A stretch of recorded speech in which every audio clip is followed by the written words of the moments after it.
Good morning mga guys.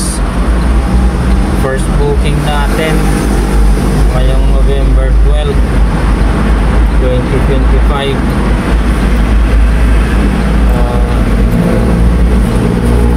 Anong oras mo? 5:00 ng umaga. Mula Balingasa hanggang General Trias, Cavite sa halagang 1,202 GCash payment. Nantay ko na lang si client kasi parating na sa Shell sa may Balintawak. Nantay ko na natin si client. Tanglat daw to yung karga niya. Nantay natin mga paps. Update ko na lang kayo mga paps pag nakarga na natin yung items ni client.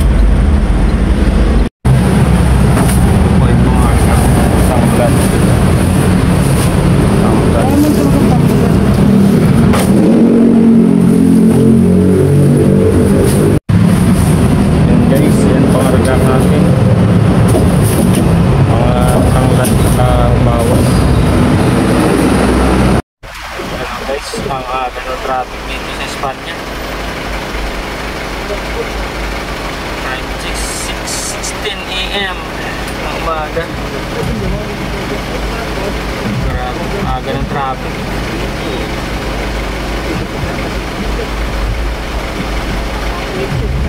Aga ng traffic. Espanya Boulevard.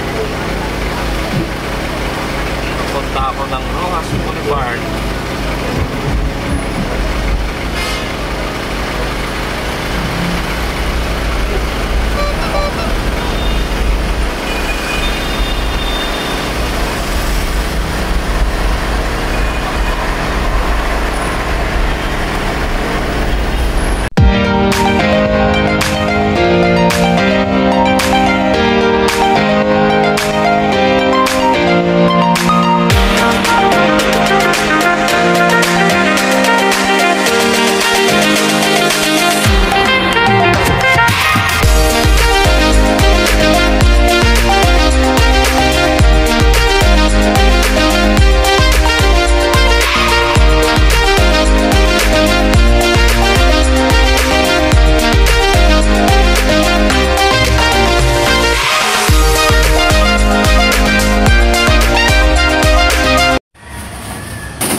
Banting konti na eh.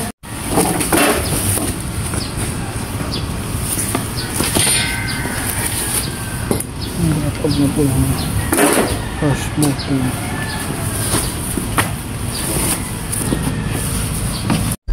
Yun guys, natapos na natin yung first booking natin dito sa General Trias Cavite. Mag-aabang tayo ng booking dito. Bago tayo kumuha ng booking, mag-almusal muna tayo. Nantok na ako. Dapat maaga pa ako nagising, alas 3. Magkape siguro muna ako. Nantok na ako eh. Kaya ulit ako kukuha booking pag medyo nakakape na ako at saka nakaalmusal na. So mga guys, update ko kayo mamaya pag nakakuha na ako ng second booking. Guys, may nagpaturo sa atin mag-register sa Lalamove.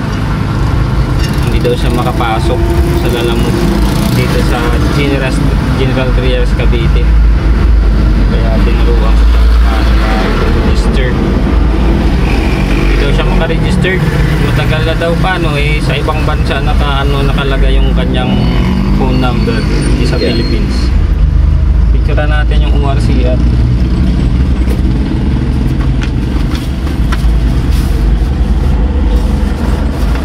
Maganda pag may dala mo yung ano dyan, yung dala mo yung LTFRB franchise mo. Pagbiyahe ka na nito pagka ano nito sunod na araw. Bago to 2023. Wala kang 2025 na ngayon ah. Wala kang 2025. Hindi Hindi to tatanggapin. 2023 to, expired to. Wait lang. 8 ba to? Dapat 2024. Ano ba Ay, yung ano na ngayon Hindi, kasi? 24. Kasi yung last mo, ano eh? Anong plate number to? Ay, oo. 8 yung dulo mo eh. Oo. CBS naman pala to eh. Ito pala. Ano ba yun? CBP pala yung nalagay ko, no? CBP, mali Ay, yun. putik yan. Ano pa natin yan? Mababago pa ba yun? Ito nga. Na-cancel ko nga. Ayaw mo cancel. Ako. Mali yun. CBS yan oh. Walang hiya. Sayang ma-effort Hindi ano natin. Cancel natin ulit. Try natin kung makuha natin ulit. Sayang yung effort. CBP, CBS pa yan. Nakalak ba? Sige. Mary. M. Pwede pala pangalan. Oo. Sige. Try natin kung ano pa natin. Walang hiya. CBS pala yun, 5258. Ito. Register tayo ulit. Ay, may naman. Hindi ba kakapasok pala ito ngayon? 23, 24? 23 to ha? 23 Oo. Expired na to. Kailangan mo Panibagong rin yun, no? Oo. Putang ina. Hindi, ano mo na lang to. Ha? Step by step mo na lang to. Paano nakapasok ka rin naman eh. Pasok na ako eh, no? Oo. Kaso lang ano siya. Ay, pwede natin mo rin to. Delay.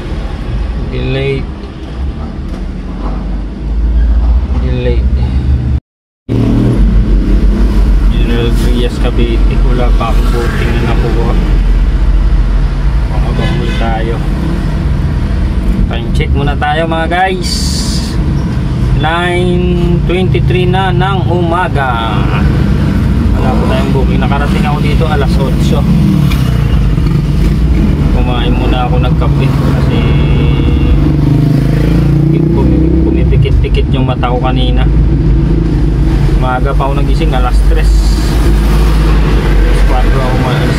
Alas 4 ako nagbiyahe. Buti nakakuha ako ng NT magmula Balintawak. Mga guys, ingat kayo. Update ko kayo mamaya. Bokyaw. Ayan guys, nakakuha na sana ako ng booking dito sa General Trias Cavite. Tapos Kawayan. Problema lang 1,500 kilo. Isang tulinada at kalahati. Sobrang bigat. Kaya kinakancel ko na lang ulit. Kinakancel ko kasi baka hindi kakayanin ang sasakyan ko. 1,500. Dapat yung binok nila ng ng 2,000 kg. Guys, kasi kakagaling ko lang sa suspended. Ngayon may isang cancel na naman ako. 1,500 kasi yung yung items na ikakarga. Okay guys, update ko kayo. Makakuha ako ng second booking mamaya. Bokyaw. Nakakuha na pala ako guys ng second booking mula rito sa Jinti hanggang sa Makati sa halagang 753, 1,000 kg. Na-pick up ko na mga sampayan. Sampayan ng mga bata. Okay guys, update ko kayo mamaya guys pagdating ko na doon sa drop off location. Okay out. Narating na ako dito sa pick up location sa Makati. Drop off. Mga items yan? 5 po.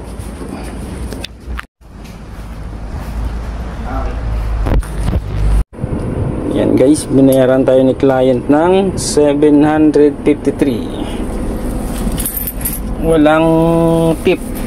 Okay na to. Salamat sa Diyos.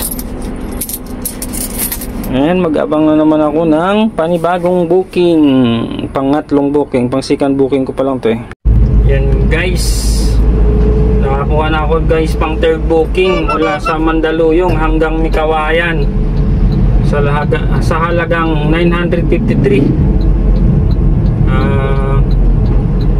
1,000 kg. Tara guys, pick upin na natin. Bugyaw pa. Dito na po ako sa third booking pick up location. Ayan po yung kakarga po. Karga na. Ayan.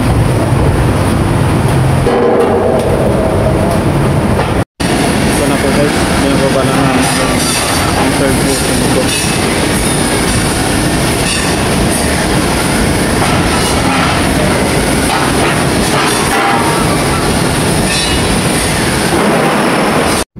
Yan guys, na-drop off na natin yung third booking ko dito sa Mikawayan.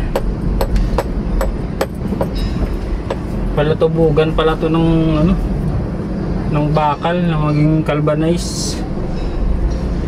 Ngayon, naghahanap na ako ngayon ng panibagong booking, pang port booking. Umaga ako nagising kanina, kaso lang hindi pa ako nakapagkuta, kulang pa. Kailangan pa magbanat ang buto. Okay guys, update ko kayo pag may port booking na ako. Bukyaw!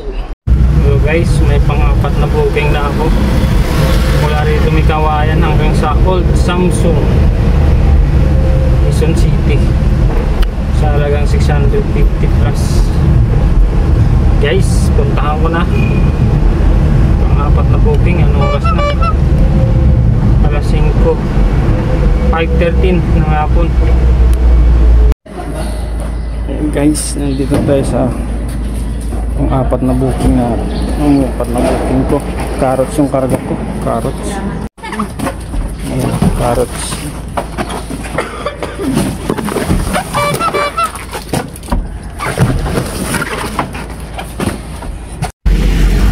Nakarating na pala ako dito sa Balintawak. Mga carrots pala yung karga ko. Ang port booking ko ito. Tinawagan ko na si client. Pupunta daw siya dito sa harap ng Balintawak. Mga cruising, mga carrots. Galing yata ng ibang China, ibang bansa. Guys, update ko kayo. Dito pa ako sa loob ng Balintawak. Hindi pa na baba yung pangarga ko. Looban pala siya. Sa looban ng Balintawak pala ito pagsak ng carrots. Antay pa ako ng bakante. Kung may bakanting slot na mamaya na matapos bababaan yung mga ibang may kargang gulay.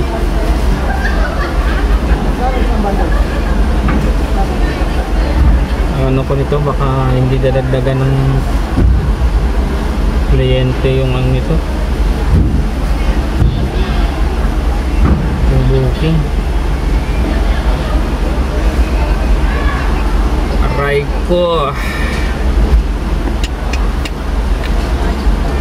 Ayan guys, binababa na yung aking kanina. Drop off na to. Sa drop off.